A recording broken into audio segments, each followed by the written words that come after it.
Polynomial of degree 3, p of x, has a root of multiplicity 2 at x equals 3 and a root of multiplicity 1 at x equals -2. The y-intercept is negative 10.8. Find a formula for p of x.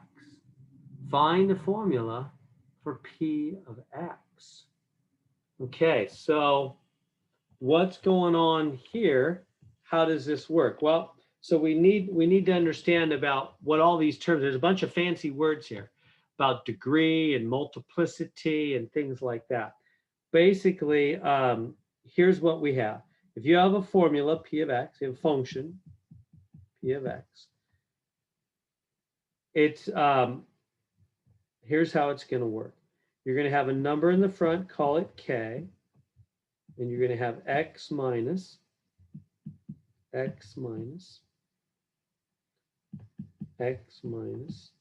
and these numbers, I'll call this R1, R2, R3. These are what we call the roots or zeros. Same thing. These are roots or zeros. Those are synonymous. They mean the same thing. A root is a zero is a root. It's a place on the graph. If you go to the actual graph of the function, p of x, it's a place where it hits, oh, whoops, that was on the wrong tool that time. Try this again. Boom, boom, boom, there we go. So these would be the roots. Root 1, root 2, root 3. The roots, notice, are zeros. They're places where the graph hits 0. And then the powers, so this is power 1, power 2. In fact, let's just call it by what it is. Multiplicity 1, multiplicity 2, multiplicity 3. The powers are the multiplicities. It's a big word. So the powers on the parentheses are the multiplicities. So there's the setup. This is how we do this. The powers are the multiplicity. Now, why? Why do we call a power a multiplicity? Well, let me help you in a way that'll stick with you. If I go 2 to the third power, you know what that means, right? What does that mean? It means 2 times 2 times 2, 3 times, multiplied 3 times, right? Powers mean multiply that many times, don't they? So that's why we call a power a multiplicity. It's telling you how many of those are multiplied. So when I have, like on this guy right here, when I have a power on that parenthesis, it's really telling me how many of those parentheses are multiplied. The multiplicity. That's why we call it that. Powers are multiplicities. Okay, so let's put this one together then. P of x equals k, and I'll get back to the k in a minute. Let's go x minus, okay, what do we have? What are our roots?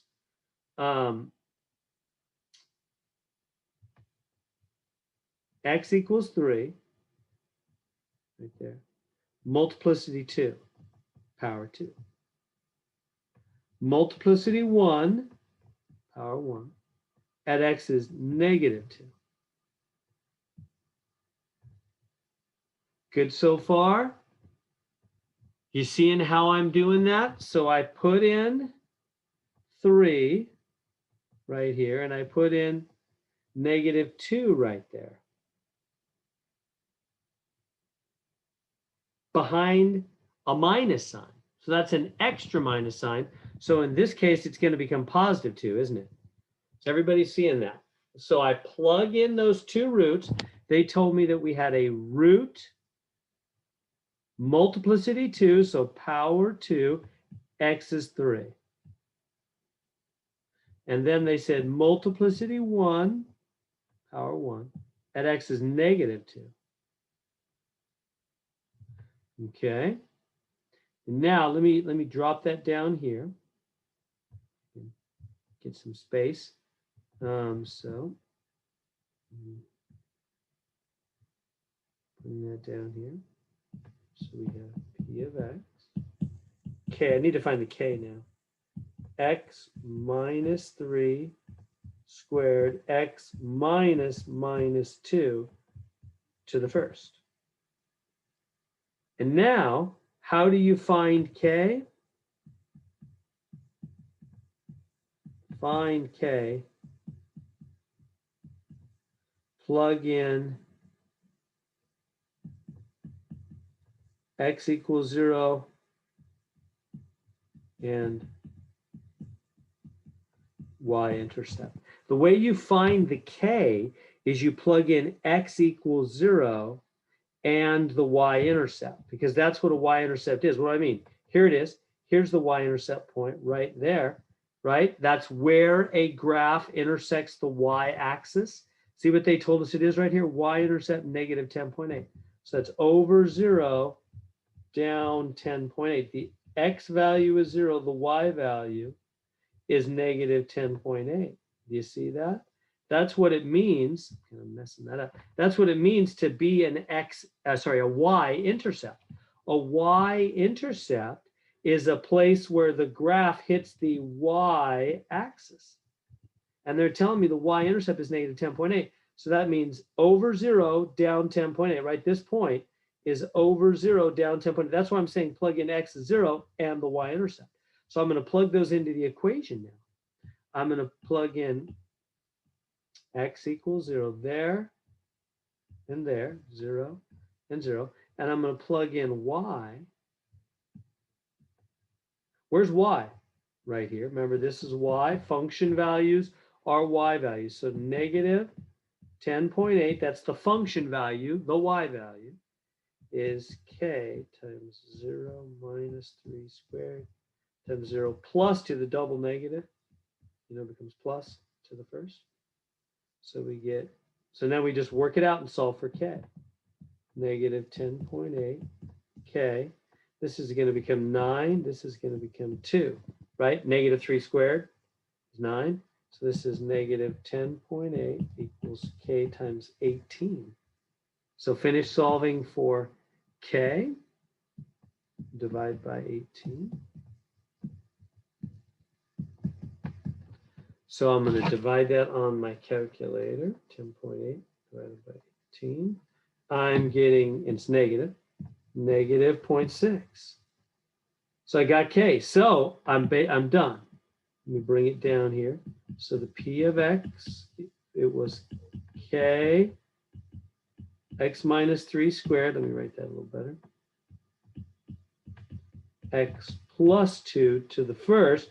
And now I know what k is. K is negative 6.